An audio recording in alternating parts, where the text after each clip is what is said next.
Hey, welcome back, Burnout Sports. BurnoutSports.com, the IndyCar show as we get down to the wire here of the 2022 IndyCar season. Crazy to think that there's only 3 races left, and one comes up this weekend from Gateway down in, well, it's East Illinois, but we'll call it St. Louis. And from NBC Sports, Dillon Welch joins us to preview that and more. Dillon, thanks so much for your time here on the IndyCar show. Yeah, Tony, appreciate you having me on. Looking forward to chatting with you and looking forward to Gateway this weekend. At Dillon_Welch on Twitter if you would like to give him a follow. Hey, before we get into IndyCar, I want to go back a few weeks ago to an awesome, let's just call it 5 to 6 days at the Indianapolis Motor Speedway and IRP. You got to run the BC39 again. Talk about how awesome that race is, but damn, those midgets look so difficult to drive on that track.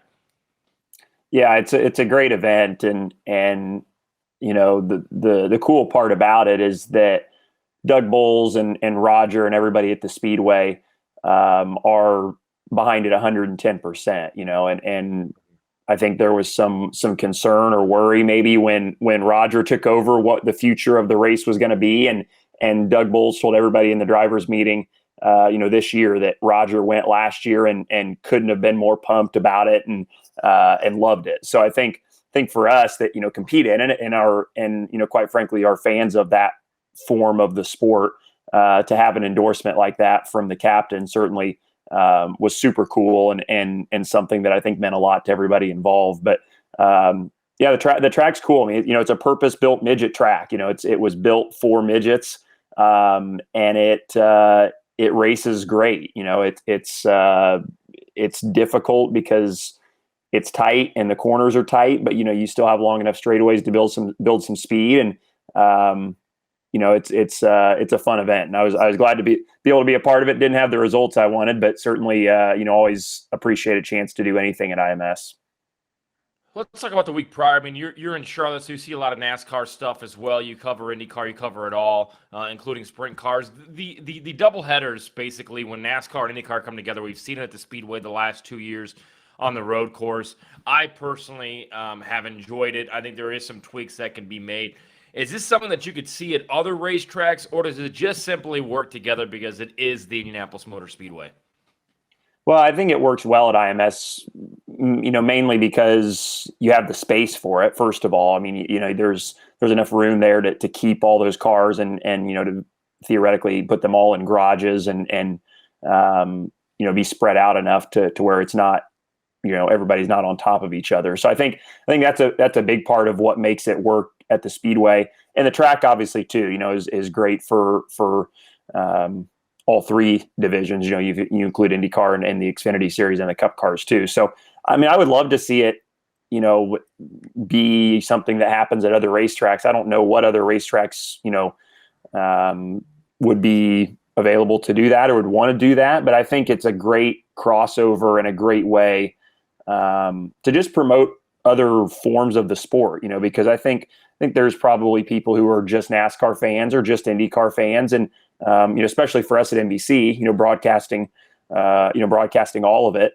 I think it's a great way for us to kind of promote and showcase all different forms of motorsports and all different disciplines, and hopefully encourage some people that maybe don't pay attention to one or the other to start watching and paying attention to it a little more. So I love it. I think the fact that there's only one right now makes that weekend that much more special at IMS. But I think it would be cool, obviously, too, to see it somewhere else. Yeah, and I think to your point, this doesn't happen without NBC. With NBC saying, hey, probably I'd call it 4 or 5 years ago, really taking the lead in motorsports coverage from IndyCar and NASCAR and bringing those things together. We obviously saw the crossover with Hinch and Dale Earnhardt Jr. in the broadcast. So I think NBC has done a great job of that. Before we dive into the meat and potatoes of Gateway and the championship, the low-hanging fruit question that always comes out when it comes to IndyCar is, can we get more ovals? Kentucky Speedway is kind of sitting there empty. I mean, I know they're hosting like 50,000 Ford trucks right now that don't work. Do you feel IndyCar would benefit from another oval? And with that being said, another high speed, maybe high banked oval like in Kentucky, like a Michigan, is that something you would like to see these cars run at? Because look, let's face it. I mean, everybody's going to say, well, we don't want another situation like we had in Vegas, and we don't want a situation like Pocono. But these are the safest that IndyCar has ever been in my entire life. Certainly, I think ever. And I personally think, yeah, maybe it's time to go back and dip our toes back into Kentucky and see what can happen down there. Yeah, I mean, I would love to see more road courses. I mean, I think, or more ovals. I'm sorry. I think that I think the ones that we have right now, Iowa and Texas, and obviously this weekend in St. Louis are three racetracks that put on really good races. Iowa a couple weeks ago was awesome, and everybody out there, with Hy-Vee and everything, did a great job to promote that and get people in the stands. And I think that's the hardest part, is that there's been some hesitation just because they don't know what the crowd turnout is going to be like, and that's why the folks at Hy-Vee did a great job to promote it, and they got people in the stands. And the same way at Gateway, the group at Worldwide Technology Raceway, Curtis Francois and Chris Blair do a great job just promoting that race and promoting every race that they have there. So I think that's the key, is that if you go back to a place like Kentucky, or you go to Milwaukee again, or Richmond, like they were gonna maybe do before COVID, I think the key is just promoting it and just getting people in the stands, and that that obviously falls back on the fans too, to show up and go to these races, to encourage IndyCar that it's worth it going to more ovals. I as a race fan, I always thought, like you said, the 2 mile tracks like a Michigan or a Fontana were, insanely crazy to watch and fun to watch. Whether the drivers want to go back there and run that, I don't know. But so I think, maybe there is another mile and a half, like a Kentucky or something like that maybe is a good middle ground to get them back on more ovals. So I would love it. I mean, as a guy that grew up in the IRL era that was just strictly ovals and no road courses, I always obviously have enjoyed the oval races. So I certainly would like to see them find some more if they can, but I think it's got to be the right ones. And I think the IndyCar leadership group right now is in a good place to kind of make good decisions in that regard. Yeah, it's funny you say that. We're around the same age, and I went back to the 07 championship, because when I talked to Dixon after Nashville, I said, do you go back and do you think about points that you lost at Indy? And he goes, yeah, I lost 76 points. So I thought, well, what about that championship that he lost? And I mean, I was a freshman in college, and I think it was September of 07 at Chicagoland when he lost that championship coming off of the third turn. And I went back and watched some of those IRL races, and you talk about insanity. And even Fontana back in, I believe it was 2015, was pretty nuts. But like you said, that was in front of like 3,000 fans. So you wish that you could clone Hy-Vee and like take that to maybe like John Menard and say, hey, let's do this in Kentucky. That could be another topic for another day, but I'm with you. Growing up in the IRL era, it was like, man, this was exciting. This is what got me hooked on IndyCar outside of just going to the Indianapolis 500. Dillon Welch joins us here on the IndyCar show. Burnout Sports, burnoutsports.com. Gateway this weekend, a lot to dive into. Let's start with the championship. Scott Dixon wins another crazy Smashville race. Cuts it to 6 with Will Power. Joseph Newgarden is still in the hunt, as is Pato O'Ward, Alex Palou, and even Scott McLaughlin. I think it's a 3-horse race between Newgarden, Dixon, and Power. And right now, I'm giving the advantage to Scott Dixon. How many times, Dylan, have we seen him late in a season in a championship charge just get hot and not be able to be touched throughout the last 5 or 6 races? 4.2, his average finish in the final 3 races of his 6 championship seasons. Who's the front runner for you to win this championship over the final 3 races? Yeah, it's interesting, because I think you look at all 3 of those guys and they've kind of had different seasons. Dixon's really, until, the last couple of weeks, has just kind of been under the radar. They've had problems earlier in the weekends that have buried them deep in the field on Sundays, and they've been able to recover kind of, but he just, until the last few weeks, just hadn't been able to get all the way to the front and get to victory lane. And even Nashville, last time out, it was, I don't want to say they lucked into it, because they obviously put themselves in position to be in the right place at the right time. But again, they were buried deep in the field and had to go off strategy and do something different, and just happened to nail when they pitted, and a caution came out the next lap, and they got to the lead. And it just kind of seems like that's been the tail of the tape for them. It's like, they can put themselves in the right position, but they need some luck to go their way too. But Dixon's done it enough, and Mike Cole has done it enough, and that entire team is they put themselves there by design a lot of times. It's not all luck. So I think his experience just coming from behind in previous championships, certainly will pay dividends for him. And they've obviously got some momentum right now, having won two of the last three, I guess, or two of the last four, or something like that. So I like him. Will Power is kind of the same way. It's like, they've qualified so bad so many times this year that who knows what the point situation would be like if they started up front more often, in the beginning part of the year. And they've just somehow made it happen too, and gotten good results. And then you look at Joseph, who is just, always kind of the smooth and steady guy that's just always there. We go to Gateway this weekend where he won last year. And I think he's got, as good a shot as anybody again to win again this weekend and kind of upset the apple cart even more. So I kind of lean towards Dixon too, just because he's maybe got the most momentum right now. But I think it's going to be exciting. I think you get through Gateway here, and then you go to the two West Coast finale races, and it's anybody's ball game. So I think this is a big weekend to kind of maybe separate some guys from each other heading to the last two races of the year.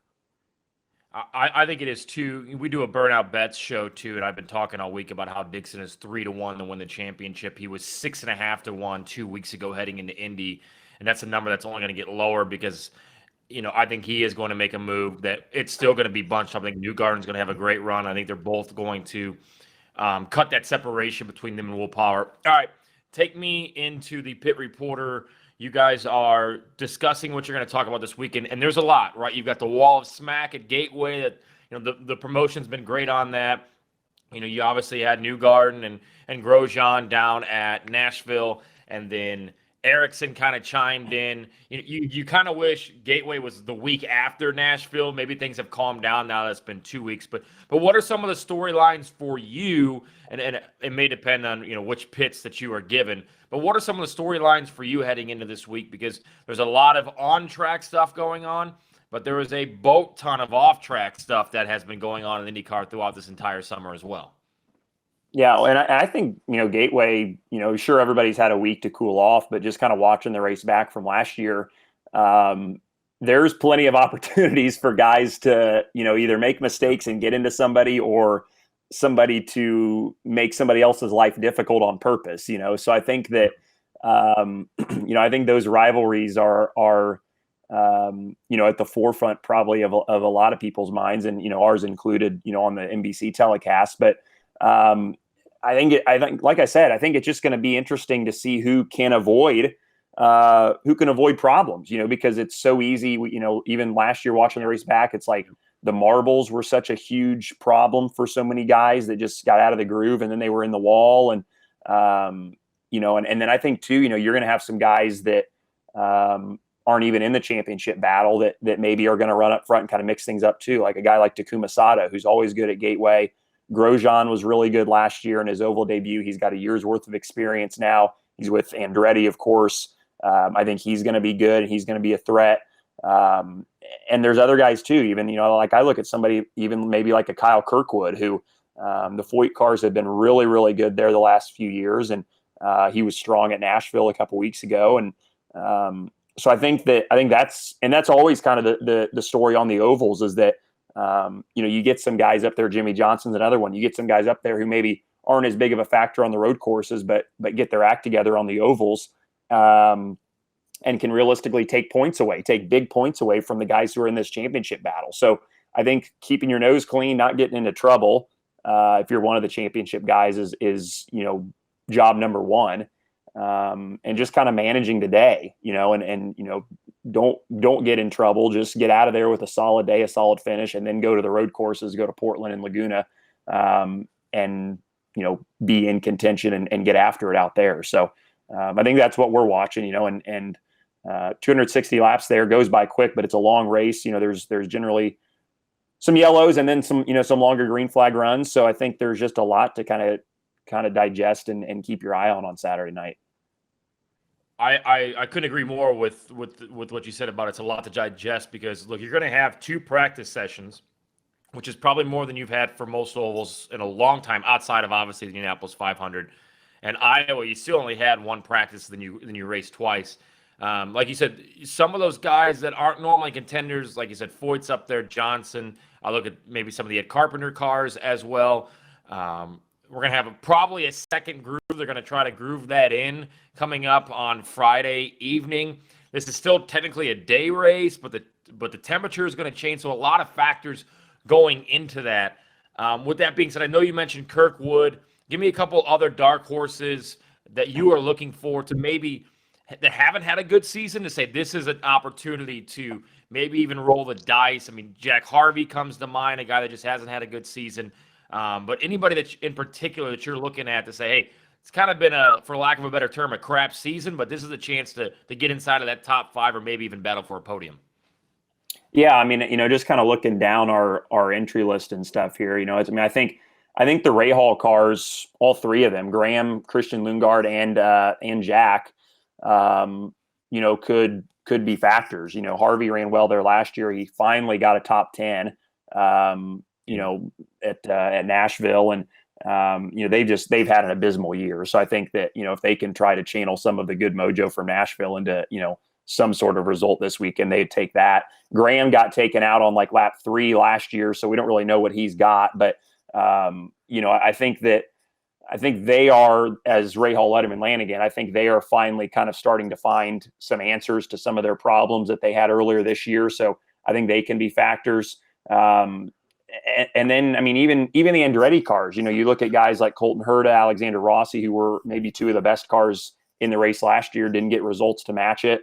They're obviously threats every weekend, but, I think 2 other guys that aren't in the championship battle that could be up there, kind of mixing it up as well. And Grosjean, we said Grosjean already, but he's kind of in the same boat.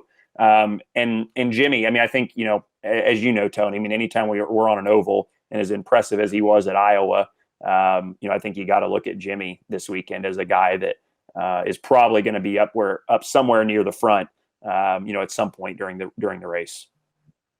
What have you made of Meyer Shank racing this season? You obviously add Simon Pagenaud to the mix, who is a great driver, has that chemistry with Elio Castroneves and the years that they were teammates. To me, it's been confusing. Simon ran really well at the road course at the Indianapolis Motor Speedway when it rained. He's flirted a bit with the top 5 since then. I don't know if he's actually broken through for a top 5 finish. Is this one of those things where it takes about a year to get that chemistry down to contend for wins? Has it been a disappointing season? Has it been a learning curve for the team? They just re-signed Elio for, I believe, 2 more years. I just expected a little bit more out of this team in 2022. Yeah, I did too, quite frankly, man. And I think a lot of us did, Simon probably included, but he's admitted, and he's hasn't shied away from the fact that it has been, it has been a transition. There's things that, this team does differently than obviously than Team Penske does. And he's had to adjust. They've had to adjust to what Simon wants in the race car. And they've also had some things that have gone wrong that maybe shouldn't have, or went wrong that were uncontrollable. Like at Nashville last week or 2 weeks ago, they had a differential issue that I think kind of dropped them back a little further maybe than they should have finished. At the Indy GP, or at the Brickyard Weekend road course race, they ran him out of fuel, under green, and they've had some other kind of just things that I think you could maybe consider to be growing pains that have dropped them down the result sheet further than they should be. But yeah, it's been weird because they have these bright spots, they have these flashes where they're up front and you can see that the car has speed, and they just haven't been able to finish the deal 9 times out of 10. So I'm sure they're all frustrated. I'm sure they all want better and want more. But something else to keep in mind too, that team has basically always had Jack Harvey. So they are all learning, new drivers and their kind of tendencies too. So I think everybody's learning each other, and it takes a while to kind of get that all to mesh together and to convert it to results. Talking about meshing things together, we'd be reminiscent not to talk about what's going on with Alex Palou, the Arrow McLaren situation. I'm high on Palou Award this weekend. 2.3 is his average finish at Gateway. 4.7 is his average finish over his career on ovals. I mean, I think when you think about Palou Award, your brain automatically goes to road and street courses for whatever reason. At least mine does. But he has been great on ovals. He obviously won in Iowa, race number 2, finished second in race number 1. Kudos to him and Felix Rosenqvist for kind of just grinding through the outside noise. Obviously, we know Alexander Rossi is going there next year. But then what's going on with Palou? Pato and Felix, and you've seen this, I know you have, seem to be very close friends. Let's talk about what to expect this weekend out of Arrow McLaren at a place that Pato has been very good at, Felix has been okay at. And then what your thoughts are on kind of what this whole Palou situation has done to that team and what it'll do moving forward. Yeah, I think Pato's has just as good a shot as anybody to win, win this weekend. He's had success, obviously, won at Texas, first career win, won at Iowa earlier this year. So he knows ovals and again, just watching the broadcast back, Taylor Kyle mentioned on the broadcast just how big Gateway was for Pato 2 years ago. So in 2020, just kind of as a breakthrough weekend to kind of show the team that he's their guy. So I think that they have a lot of confidence going there, with Pato. And Felix obviously has been great this year. He's another one that's kind of had some unfortunate things happen that have maybe, taken some better results away from him. But, he's been lights out really since this whole kind of contract situation has come to light. He's really stepped it up, and the team has stepped it up for him. And I think he's certainly making a strong case for him to keep the keep that 7-car seat or whatever IndyCar number it's going to be. I think he's making a strong case to keep a seat in IndyCar. So as far as the Palou thing with them, it's like I don't know how it necessarily affects Pato or how it affects Felix, because ultimately Felix knows he's got to ride somewhere, whether it's in Formula E or it's in IndyCar. And all he can do, and that's what he'll tell us, is that, all he can do is just try to do the best he can and show that he belongs in IndyCar. He wants to be in IndyCar, but ultimately it's not his decision. So I don't know that it's a huge distraction for those guys. Obviously, I think for the Ganassi group, it's the opposite. I think it has to be a distraction. I think, not even just on the 10 team. I mean, I think for everybody, just that noise and that attention and that, kind of negative light that has been cast on the entire organization, I think, has to be distracting in some way. So it's been interesting though. I mean, it's hard to believe that it's even happening. And I'm just as interested and everybody else to see kind of how it all shakes out and where Palou ends up, because I honestly have no idea. I don't know if anybody does. Yeah, I would agree with you. And it's kind of tough as you're talking to an Alex Palou to not bring it up, but then I don't want to be you want to get the question to get it out of the way, it seems like, and then you want to talk about the race. I mean, I just go back to the post race at Nashville inside of the inside of that press conference, and he was just kind of getting baited about it. Let's just say that Palou is gone. Let's say he goes to Formula E or goes to Arrow. Basically, he's out of that 10 car next year. Would you look at maybe a David Malukas as somebody to fill that in? Just give me your opinion. I know none of us know because, hell, somebody could come from Europe and bring the money. But you look at some of these young guns. We know Kyle Kirkwood's going to go to Andretti Autosport next year. Christian Lundgaard has been wrapped up at Ray Hall for the next 2 years, which is great. He's had some awesome results as of late. But I think David Malukas is a guy that has proven this year that he's ready to move up. And then when we say that, there's a lot of talent in Indy Lights right now, too, ready to move up and make that next jump. Yeah, there is. I mean, there's a lot of good young guys that, that are ready to step into the spotlight and shine. Malukas has been amazing this year. I don't know that, and we talk about this on our conference calls, during the week. It's like, I think everybody expected Kirkwood to be, the guy, amongst the rookies.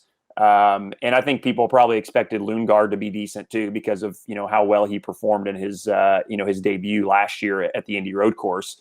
But I think Kirkwood was still a guy that everybody thought was going to be the runaway rookie of the year. And it's kind of been the opposite, right? He's wrecked a lot. He has shown speed, but again, just hasn't been able to get the finishes to go along with that. And Malukas has just burst onto the scene, and I know the team is really high on him and really really impressed with him and really likes him. And he's a great kid. He's just, he's a fun interview. He's excited about everything and just, loves being in the position that he's in. Lundgaard too, obviously has always been impressive, but, now, lately has, like you said, gotten some really good results. So, and then, there's plenty of guys in lights that, and that always happens, right? There's always guys in lights that come up and fill some of these seats. So obviously Kirkwood's car is going to be vacated. Does one of the lights guys go into the 10? I don't know. I think it's interesting. There's obviously a lot more guys that want seats or deserve seats than there are seats available. So somebody's going to get, something, but it's hard to say. It's hard to say because I don't know what Palou is going to do next year. I don't know where he's going to go or where he's going to be. So I think there's a lot of guys that would certainly be fighting to try and get any seat that's available next year. Yeah, it seems like there's a lot of talent out there ready to go, but not as many cars to field that talent. And kudos to a guy like Matty Brabham who has gone back to Indy Lights, kind of get his feet wet in that to try to get back to IndyCar. You can check him out on the Loud Pedal podcast. Dillon Welch, he is with NBC. He will be at Gateway this weekend. A pretty exciting weekend at Gateway because we get a little Silver Crown action coming up on Friday night. Yeah, I'm excited about that. Friday's going to be a long day, so I'm hoping that I'm not wore out enough to want to go back to the hotel, and I'd like to stay and watch the Silver Crown race. So it's always crazy. Those cars around that racetrack. It's a different type of race and a different, type of car, obviously, than what we'll see, most of the day on Friday. But they always put on a great race at those big tracks, and they go from there to Springfield on Saturday for another dirt mile race. So busy weekend for those guys. I don't think you're eligible, but I do play the NBC Predictor app for all the IndyCar races, and I would have bought you a beer in Iowa. I nailed it, so I got everyone right. Except it was for race 2, and I nailed everything on race 1. I had Joseph winning. I had everything. And I was like, oh, I think I just won like a certain amount of money.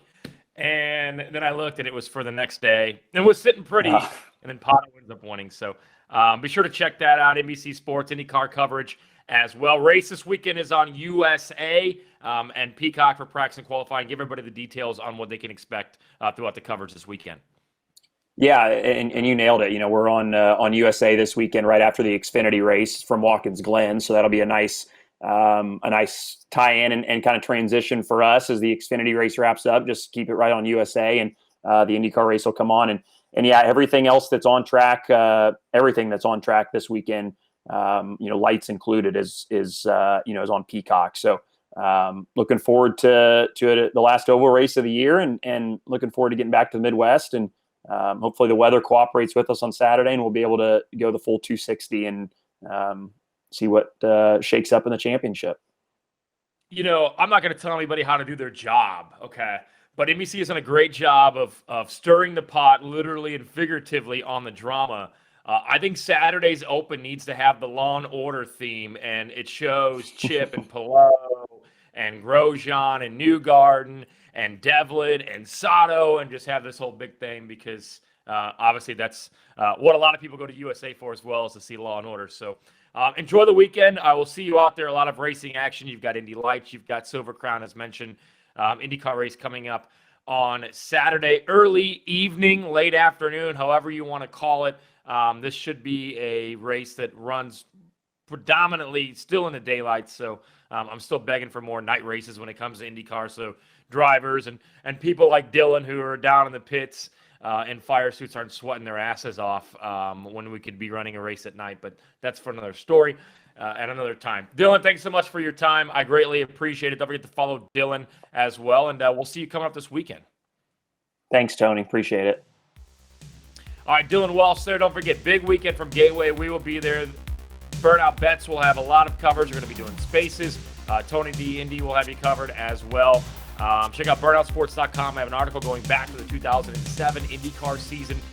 Another championship they got away for Scott Dixon. For Dillon Welch, I'm Tony Donahue. Thanks to Jared Sparkman as well. Thank you for listening to the IndyCar show here at Burnout Sports, burnoutsports.com.